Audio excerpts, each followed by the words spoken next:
Hello everybody, it's Maikito. I hope everybody's having and has had a pretty good day so far. When it comes to tomorrow's slate, there's not one, as many games as I would want, and two, there's not a lot of props out or even um, like the matchups aren't that great. I still would said a couple days ago that I was gonna have a video every day, pretty much up until like Monday, Tuesday. So I still found a couple that I did like, not a lot, but as always, if I do have any added plays, I will add them in the pinned comment into this last video, just like I did in the last one.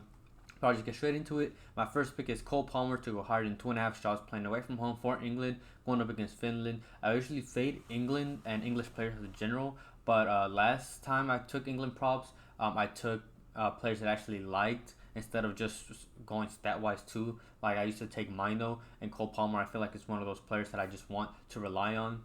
He went over last game with 3 against Greece, and when Stock got injured, Cole Palmer will likely be playing on the right, which means he's going to have more attacking responsibility, which is what we want. He averaged 3.62 shots so far per 90 this season, and last season he averaged 3.74 shots. And in that season, last season, he took 57 shots from inside the box, 52 from outside the box, and is correlating again to this season in the Prem. He's taking 13 from inside and 11 from outside, so about half of his shots are from outside the box, which shows he's going to take those shots and willing to take those shots from wherever he gets the opportunity. And he tends to like kind of play on the right and then cut it on his left and then take the shot that way, which doesn't take a lot of space for him to do, which is what we want as well. And Finland, in the last time they played, gave England 22 shots. And the last game they just played against Ireland, and Ireland played away from home, they still took 15 shots. So Finland gave a lot of shots to opposition, which is also good for us. And I think 2.5 is too low of a mark. This is usually where his line is at, and there's going to be a good matchup.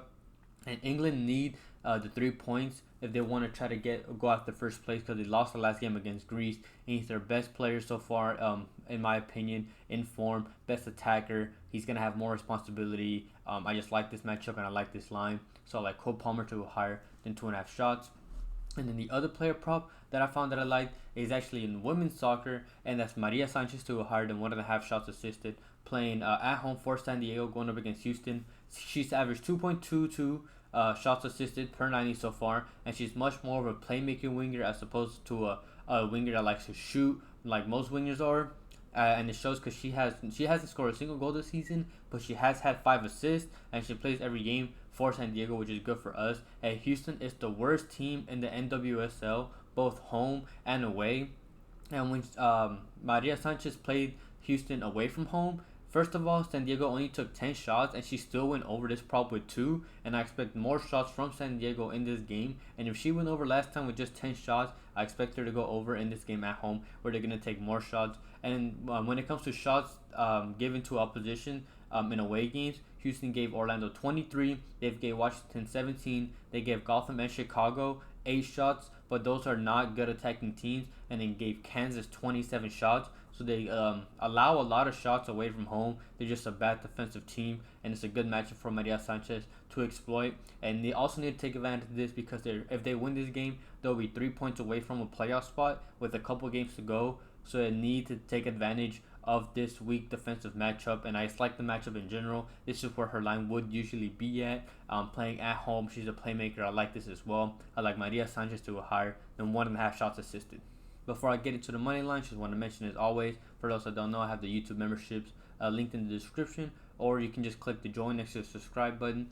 It's for those that want to get the plays out before everyone else, before they go public. Doesn't matter what time I release the videos, members will always get them before it goes out public. And it's also a great way to support the channel, so I really appreciate all my members.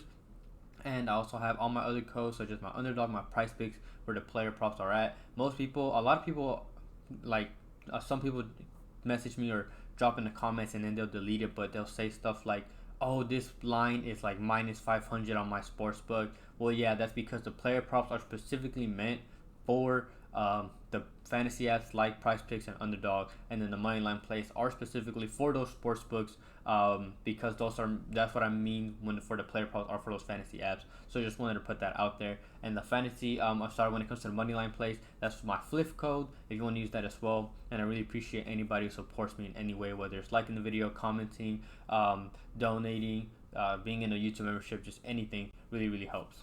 I have one money line play that I like, and that's to Greece money line going up against Ireland. They played each other in the Nations League a couple weeks ago, and Greece away from home still beat Ireland 2-0. And they've played twice in 2023, and including the last game a couple weeks ago, Greece has beat Ireland in all three matchups. They're undefeated against them, beat them all three times, and Greece has also won all three Nations League games, including the last game against England. And they haven't lost in 9 out of the last 10 home games so far in competitive matches. They have a good defense and a decent offense, and I also like this because first of all, Ireland they struggle to score a lot, especially away from home, and they're not good at defending the ball. They've conceded in 8 out of their last 10 games, and the only 2 games they didn't concede were both against Gibraltar. Horrible team, so we shouldn't even count them, honestly. They've conceded in, like I said, in 8 out of the last 10 games. Not good defensively, and unfortunately, their Greek player George Baldic passed away pretty much right before the England game, a couple hours before the day before.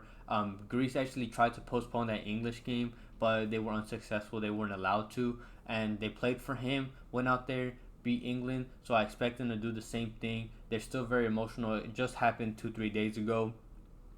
He was a good Greek player for them. He played for Sheffield United. I know that.